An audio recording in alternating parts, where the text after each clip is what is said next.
আগুন জ্বালাও, আগুন জ্বালাও। পানি লাগবে, কারণ পানি পানি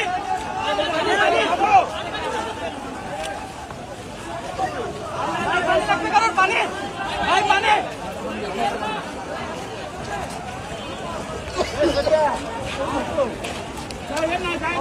পানি লাগবে পানি।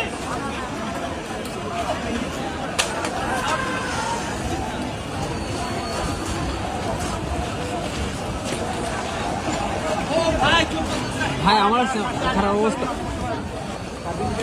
না এই পিছনে পানি দে আগুন জ্বালাও, আগুন জ্বালাও। সরকারি চাকরির কোটা সংরক্ষণের বিরুদ্ধে তখনও অশান্ত বাংলাদেশ। ঢাকা সহ একের পর এক শহরে ছড়িয়ে পড়ছে ছাত্র আন্দোলন। আর তখনই একটি ছাত্রের গলায় আই কার্ড ঝুলিয়ে হাতের প্লাস্টিকের জলের বোতল নিয়ে এক নাগারে বলে চলেছে, ভাই পানি লাগবে কারো? অনেকেই তার ঝোলে থেকে জলের বোতল নিচ্ছেন। আর সেই ছেলেটি নিজের জীবনের পরোয়া না করে আর পাঁচজন ছাত্রের মতো দৌড়ে চলেছেন এদিক ওদিক আন্দোলনকারীদের পানি ও জল পৌঁছে দিতে। এই ছাত্রের নাম মীর মাহফুজুর রহমান মুগ্ধ, সংক্ষেপে মীর মুগ্ধ। এই ভিডিও এখন ভাইরাল সোশ্যাল মিডিয়ায়। কিন্তু পানীয় জল পৌঁছে দেওয়ার দায়িত্বে রত এই ছাত্রটি আজ আর নেই। জানা গিয়েছে এভাবে অশান্ত বাংলাদেশের ছাত্র আন্দোলন চলাকালীনই নাকি মৃত্যু হয় তার। মীর মুগ্ধের এই অকাল মৃত্যু মেনে নিতে পারছেন না নেটিজেনরা। জানা গেছে গত 18 জুলাই বাংলাদেশের রাজধানী ঢাকার উত্তরায় পুলিশের গুলিতে প্রাণ হারান মুগ্ধ। খুলনা বিশ্ববিদ্যালয়ের 19 ব্যাচের শিক্ষার্থী ছিলেন মীর মুগ্ধ। বলা যেতে পারে অল স্কোয়াড ছিলেন খুলনা বিশ্ববিদ্যালয়ের এই ছাত্র। ভালো খেলোয়াড়, গায়ক, সংগঠক। গত 4 বছর ধরে সবাইকে মুগ্ধ করেছিলেন বিশ্ববিদ্যালয়ে। গণিতে স্নাতক হয়ে ভর্তি হয়েছিলেন বাংলাদেশ ইউনিভার্সিটি অব প্রফেশনালস। বিষয় ছিল MBA। ভালো রেজাল্ট করে ভালো একটা চাকরির লক্ষ্য ছিল, ইচ্ছা ছিল পরিবারের পাশে দাঁড়ানো। কিন্তু সেসবই আজ অতীত। বাংলাদেশের সাধারণ মানুষ ও বিশ্ববাসীর কাছে সোশ্যাল মিডিয়ার দৌলতে মীর মুগ্ধের এই ভাইরাল ভিডিও চোখে জল এনে দিচ্ছে। এক স্বতঃস্ফূর্ত তাজা যুবক, যার সামনে উজ্জ্বল ভবিষ্যতের হাতছানি, তার কিনা এই পরিণতি। শুধু ভাবুন একবার, মৃত্যুর মাত্র 15 মিনিট আগে করা এই ভিডিওতে দেখা গিয়েছে ধোঁয়ায় আচ্ছন্ন রাস্তায় কার্যত ছোটাছুটি করছেন ছাত্ররা। এরই মধ্যে জলের বোতল ভর্তি প্লাস্টিক ও বিস্কুট নিয়ে ছুটছেন মুগ্ধ। মুখে একটাই স্লোগান, পানি লাগবে কারো? পানি। অনেকেই মুগ্ধর কাছ থেকে জল নিয়ে খেয়েছিলেন সেদিন। চারিদিক তখন কাঁদানে গ্যাসের সেল ফেটে ধোঁয়ায় আচ্ছন্ন। ভাইরাল ভিডিওতে মুগ্ধকে বেশ কয়েকবার চোখ মুছতে দেখা গিয়েছিল। এই পর্যন্ত সব ঠিক ছিল, আর তারপরে নাকি এক লহমায় সব শেষ। ঠিক কি হয়েছিল সেদিন? ঘটনার বর্ণনা দিতে গিয়ে মুগ্ধর সঙ্গে থাকা এক বন্ধু বলেন, কারো বিপদ দেখলে সবসময় ছুটে যেতেন মুগ্ধ। উত্তরায় ছাত্রদের উপর হামলা হচ্ছে শুনে অন্য বন্ধুদের নিয়ে ছুটে যান তাদের পাশে দাঁড়ানোর জন্য। ওই দিন অনেককেই হাসপাতালে নিয়ে গিয়েছিলেন তিনি। সন্ধ্যে 6টার দিকে ছাত্রদের মাঝে পানীয় জল ও বিস্কুট দিয়ে সড়ক ডিভাইডারে বসে বিশ্রাম নিচ্ছিলেন দুজনে। হঠাৎ রাজুক কমার্শিয়ালের সামনে থেকে পুলিশ গুলি করতে করতে এগিয়ে এলো সবার সঙ্গে। তাঁরাও দৌড় দেন। হঠাৎ দেখেন গুলি লাগে, রাস্তায় পড়ে গিয়েছে মুগ্ধ। তার কপালে গুলি লেগেছে, ডান কানের নিচ দিয়ে বেরিয়ে যায়। ক্রিসেন্ট হাসপাতালে নেওয়ার পর চিকিৎসকেরা তাকে মৃত বলে ঘোষণা করেন। মুগ্ধের গ্রামের বাড়ি ব্রাহ্মণবাড়িয়ায়, জন্ম 1998 সালে উত্তরায়।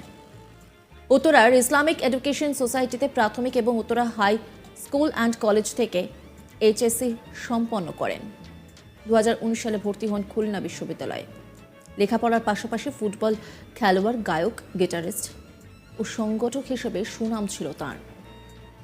বিশ্ববিদ্যালয়ের সবচেয়ে বড় অনুষ্ঠান শিক্ষা সমাপনী 2023-এর কনভেনার ছিলেন তিনি। ছিলেন স্কাউট গ্রুপের ইউনিট লিডার শ্রেষ্ঠ সংগঠক হিসেবে বাংলাদেশ স্কাউটস থেকে ন্যাশনাল সার্ভিস অ্যাওয়ার্ড পেয়েছিলেন। 3 ভাইয়ের মধ্যে মীর মাহবুবুর রহমান স্নিগ্ধ ও মুগ্ধ ছিলেন যমজ। বড় ভাই মীর মাহমুদুর রহমান দীপ্ত বলেন, পরিবারে সবার আদরের ছিল মুগ্ধ। ঘুরে বেড়াতে পছন্দ করত সে। MBA এর পাশাপাশি দেশের বাইরের উচ্চশিক্ষার জন্য IELTS করছিল, কিন্তু সবকিছু এভাবে শেষ হয়ে যাবে কে জানতো। মীর মাহবুবুর রহমান স্নিগ্ধ বলছেন, আমাদের 3 ভাইয়ের মধ্যে মায়ের সবচেয়ে বেশি খেয়াল রাখত মুগ্ধ। সবসময় মাকে দেখাশোনা করতো সে। ফ্রিল্যান্সিং করে নিজের খরচ চালাতো। মা এখনো কাঁদছেন, বাবা চুপচাপ হয়ে গিয়েছেন। ক্যাম্পাসে মুগ্ধের জুনিয়র মুহিবুল্লাহ বলেন, যে কোনো আয়োজনের সামনে সারিতে থাকতেন মুগ্ধ ভাই। বিশ্ববিদ্যালয় বন্ধের আগে আন্দোলনে আমরা সক্রিয় ছিলাম। ঢাকায় থেকে তিনি আমাদের সাহস দিতেন।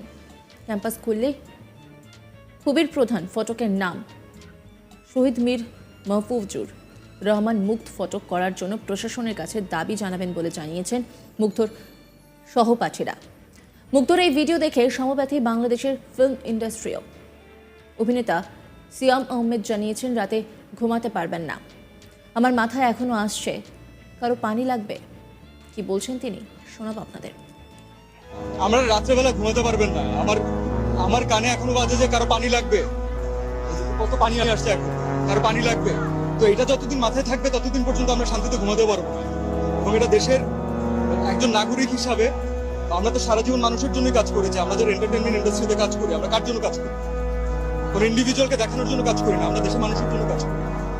তো আজকে তাদের যে ছাত্ররা, যারা ইয়াংরা, যারা হচ্ছে আমাদের মেন অডিয়েন্স, যাদের আমাদেরকে প্রয়োজন, আমরা যদি তাদের সাথে না দাঁড়াতে পারি তাহলে আসলে কেন কাজ করলাম? এর থেকে কাজ না করা ভালো, অন্য কোনো কিছু করা ভালো।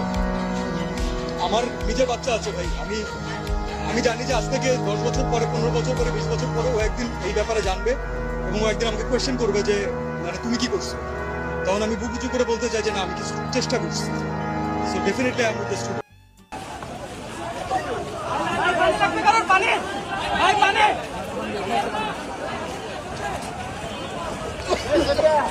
সরকারি চাকরি কোটা সংরক্ষণের বিরুদ্ধে তখনও অশান্ত বাংলাদেশ। ঢাকা সহ একের পর এক শহরে ছড়িয়ে পড়ছে ছাত্র আন্দোলন। আর তখনই একটি ছাত্রের গলায় আই কার্ড আর হাতে প্লাস্টিকের জলের বোতল এক নাগারে সে বলে চলেছে, ভাই পানি লাগবে কারো? আর সেই মানুষটাই আজকে আর নেই। ভাই আমার আগুন জ্বালাও, আগুন জ্বালাও। ভাই, পানি লাগবে কারোর? পানি পানি জ্বালাও। নজর রাখুন আজ তাক বাংলার ইউটিউব স্ট্রিমিংয়ে।